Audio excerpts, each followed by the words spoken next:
Հարց եմ ուզում բարձրացնել, կապված դուք ասացիք, որ նաև սա ազդելու է բնականաբար խափանման միջոցի վրա եւ քննիչները հնարավորություն են ունենալու խափանման միջոցը օրինակ կալանք որպես խափանման միջոց ընտրել, փորձել կիրառել։ Ես բնական է կարծում եմ այս օրենքը տեղին է եւ մենք պետք է խստացնենք, բայց ես դեմ եմ այն տրամաբանությանը, որը որ հաճախ փորձում է դրվել այս նման քայլերի մեջ, այն է խափանման միջոցի մասով հնարավորություն տալ քննիչին կալանքը օգտագործել։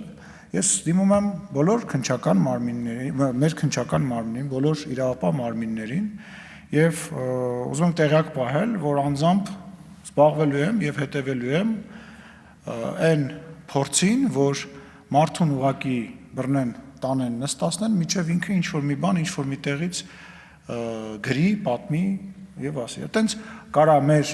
աշխատակազմի կեսը աշխատի իրավաբան եւ իրավապահ մարմինը, այտենց չեն աշխատում։ Այտենց չեն աշխատում։ Այդ պրակտիկան մարդուն տանել գցել բանտ, որ ինքը ինչ-որ ձևով ինչ-որ մի բան կորզել իրանից, որ դրա վրա կառուցել քրեական գործ, արատավոր գործառույթ է, դա պետք է դատարաններում քանդվելու է, դա պետք է վերացվի եւ կոչ եմ անում մեր դատավորներին։ Հարգելի դատավորներ, խնդրում եմ ձեզ, հորդորում եմ,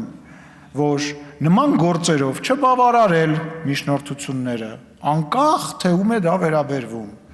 անկախ թե ում է վերաբերվի ամենաբան դեպքերին, մի արեք, եթե տեսնում եք, որ արվում է նրա համար, որպեսզի քննիչը ուղղակի իր գործողություն քիչ անի, բայց ունենա ինչ-որ մի փաստաթուղթ, որտեղ մարդը ինքը իր վրա ցուցմունք է տալիս կամ ինչ-որ բան է վերցնում, մի արեք։ Կրկնում եմ, դիմում եմ բոլոր իրավապահ մարմիններին, հետևելու եմ դրան, բարձրաձայնելու եմ, դրա մասին խոսալու եմ, չանեք տենց բան։